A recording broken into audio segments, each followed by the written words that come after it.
स्वागत है आपको एक बार फिर से मेरे YouTube चैनल पर। तो आज क्लास 12 के जीव विज्ञान अभ्यास 2 अभ्यास का नाम है पुष्पी पादपों में लैंगिक जनन का यह भाग 2 है। यदि इसके पिछले भाग आप नहीं देखे होंगे तो प्लेलिस्ट में वीडियो है, वहां से जाकर के वीडियो को देख सकते हैं। तो पिछले भाग में हम लोग पढ़े थे पौधों में लैंगिक जनन क्या होता है, इसके सहायक चक्र क्या है, आवश्यक चक्र क्या हैं और पुंकेसर क्या होते हैं और पुंकेसर कितने प्रकार के होते हैं, पुंकेसर में कितने भाग होते हैं, परागकोश क्या होता है उसके बारे में बताया जा चुका है। तो आज इस भाग में पढ़ेंगे लघु बीजाणुधानी क्या होते हैं, लघु बीजाणुधानी की परिभाषा क्या है, इसकी संरचना क्या है। तो आप सभी विद्यार्थी अपने कॉपी में इसे नोट करते चलिए।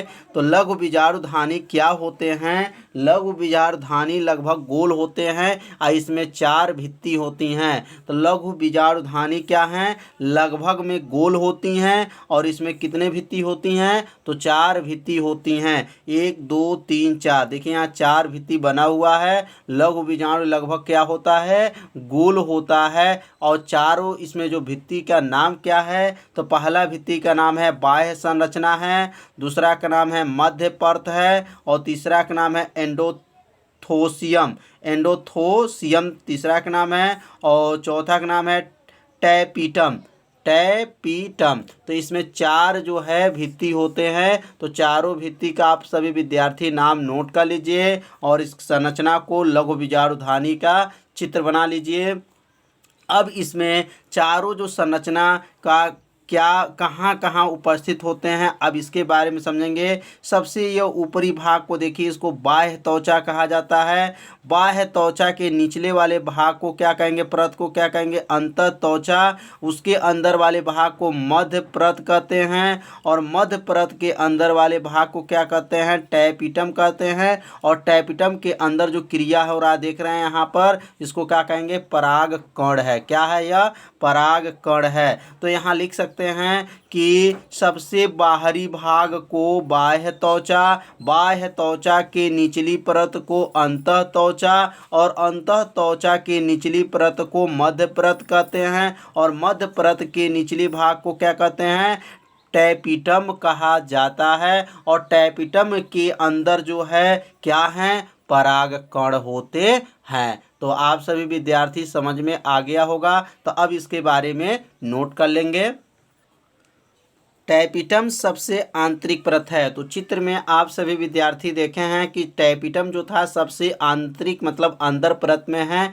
इसके संरक्षण का कार्य 3 परत है। अब इसको संरक्षण मतलब टैपीटम को संरक्षक कितने परत करेंगे? तो 3 परत होते हैं। पहला का नाम है बाह्य त्वचा एंडोथोरियम तथा मध्य परत करता है। मतलब टैपीटम का जो अगर उसको सुरक्षा का संरक्षण का कार्य कितने परत करते हैं? तो 3 परत करते हैं। तो चित्र में एक बार और देख लीजिए। तो यह जो है भाग जो बना हुआ है उसका नाम है टैपीटम है। और टैपीटम का सुरक्षा कौन कौन करता है, कौन कौन परत है? तो इसके आगे 3 परत होते हैं। पहला है बाह्य त्वचा है, अंतः त्वचा है और मध्य परत जो है टैपीटम को क्या करता है? संरक्षण का कार्य करता है। और टैपीटम विकसित हो रहे परागकणों का पोषण प्रदान करती है। मतलब टैपीटम के विकसित जब हो जाता है तो उसमें जो परागकण होते हैं, बीच में देखे हैं चित्र में आपको बनाया गया है, तो उसमें जो क्या है परागकणों का क्या करता है? वह पोषण प्रदान करती है। कौन करता है? तो टैपीटम जो है पोषण प्रदान करता है। तो आप सभी विद्यार्थी इसे अपने कॉपी में नोट करते चलिए और इसे नियम को समझते रहिए। क्या इसके भाग हैं, क्या इसके जो चित्र में बनाया गया ये सब क्या हैं, तो आप सभी विद्यार्थी समझ में आ रहा होगा। अब हम लोग पढ़ेंगे परागकण क्या होते हैं। तो परागकण क्या हैं, अब इसके बारे में समझ लिया जाए।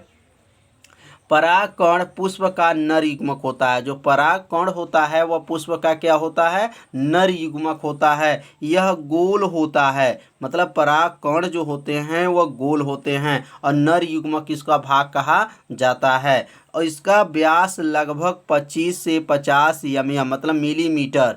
मतलब इसका जो व्यास है, परागकण का जो लगभग व्यास है कितना है, 25 से 50 mm होता है। इनमें दो परतें वाली भित्ति होती हैं। मतलब परागकण में दो भित्ति पाई जाती हैं। पहला भित्ति का नाम बाह्यचोल है और दूसरा का नाम है अंतःचोल। तो यहाँ पे लिख लीजिए, इनमें दो परतें वाली भित्ति होती हैं जो बाह्यचोल तथा अंतःचोल कहलाती हैं। तो समझ में आ गया होगा कि परागकण जो होते हैं वह नर युग्मक होते हैं और यह क्या होते हैं, गोल होते हैं और इसका व्यास जो है 25 से 50 mm तक होता है। mm का मतलब मिलीमीटर तक होता है। इनमें दो परतें पाई जाती हैं, पहला बाह्यचोल है और दूसरा का नाम क्या है, अंतःचोल कहलाती हैं। अब बाह्यचोल का बारे में समझेंगे कि बाह्यचोल क्या है। बाह्य चोल कठोर तथा खुरदुरा होता है। बाह्य जो चोल होता है इसको विशेष में आप लोग याद रखिएगा कि बाह्य चोल क्या है, बाह्य चोल कठोर तथा खुरदुरा होता है तथा यह स्पोरोपोलिन नामक पदार्थ का बना होता है। यह जो क्वेश्चन है कई बार कंपटीशन में आ चुका है, तो इसलिए आप लोग इसको याद रखिएगा कि बाह्य चोल किस पदार्थ का बना होता है। तो बाह्य चोल जो है स्पोरोपोलेनिन नामक पदार्थ का क्या है, बना होता है। तो बाह्यचोल कठोर तथा खुरदुरा होता है और स्पोरोपोलिन नामक पदार्थ का बना होता है। अब अंतःचोल ध्यान देंगे। अब यह बाह्यचोल कठोर खुरदुरा है तो अंतःचोल जो है पतला है और क्या है, कोमल होता है। यह अंतःचोल पतला एवं क्या मानेंगे, कोमल होता है तथा इसमें पेक्टोसेलुलोस का बना होता है। मतलब यह जो है अंतःचोल किसका बना होता है, तो पेक्टोसेलुलोस का बना होता है। अब यहाँ चित्र को ध्यान से देखेंगे कि यह बाह्यचोल है। बाह्यचोल यहाँ लिखा गया है, बाह्यचोल किसका यह बना होता है, बाह्यचोल तो यह जो है स्पोरोलिनिन का बना होता है। और यह जो है अंतःचोल होता है, यह अंतःचोल है और यह क्या है, बाह्यचोल है। तो समझ में आ गया होगा कि परागकण में कितने परत होते हैं। तो परागकण में दो परत, बाह्यचोल और अंतःचोल। बाह्यचोल जो होते हैं कठोर होते हैं, खुरदुरा होते हैं और अंतःचोल जो होते हैं पतले होते हैं और क्या होते हैं, कोमल होते हैं। तो आप सभी विद्यार्थी इस चित्र को बना लीजिए और इसे अच्छे से अपने कॉपी में सुंदर से चित्र को बनाते चल। अब पढ़ेंगे हम लघु बीजाणु जनन। लघु बीजाणु जनन क्या होता है, यह क्वेश्चन जो है कई साल की परीक्षा में आ चुका है। तो लघु बीजाणु जनन क्या है, पुष्पी पादपों के नर युग्मक परागकण के निर्माण होने की प्रक्रिया को लघु बीजाणु जनन कहते हैं। अभी हम लोग पढ़े हैं परागकण। परागकण क्या होता है, पुष्प का ये नर युग्मक होता है और वह गोल होता है और उसका व्यास क्या होता है, 25 से 50 mm तक होता है। अब यहाँ लघु बीजाणु जनन का मतलब क्या है कि पुष्पी जो पादप होते हैं मतलब पौधे होते हैं वो नर युग्मक परागकण के निर्माण होने की प्रक्रिया को लघु बीजाणु जनन कहते हैं। कितना आसान उत्तर है कि जो पुष्पी जो पादप होते हैं उसके अंदर जो नर युग्मक होते हैं, नर युग्मक मतलब परागकण के निर्माण होने की प्रक्रिया को लघु बीजाणु जनन कहते हैं। परागकोश में बहुत सारी कोशिकाएं पाई जाती हैं। जो परागकोश होते हैं उसमें बहुत सारी क्या होती हैं, कोशिकाएं पाई जाती हैं, जिसमें एक अधोस्तरी कोशिका पाई जाती हैं, जिसमें एक जो है अधोस्तरी कोशिकाएं पाई जाती हैं। जब वह कोशिका विकसित होकर बड़ी हो जाती हैं तो उसे प्रप्रसु कोशिका कहा जाता है। तो जैसे जो परागकोश होते हैं उसमें बहुत कोशिकाएं पाई जाती हैं, जिसमें से एक ऐसी कोशिका होता है उसका नाम है अधोस्तरी कोशिका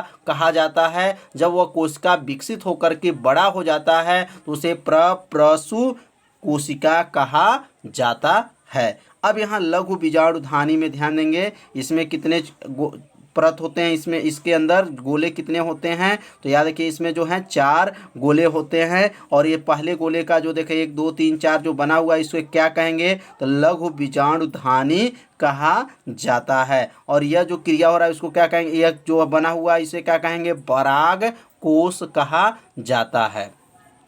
तो आप सभी विद्यार्थी इस चित्र को बनाते चलिए और अच्छे से नोट्स को तैयार करते चलिए।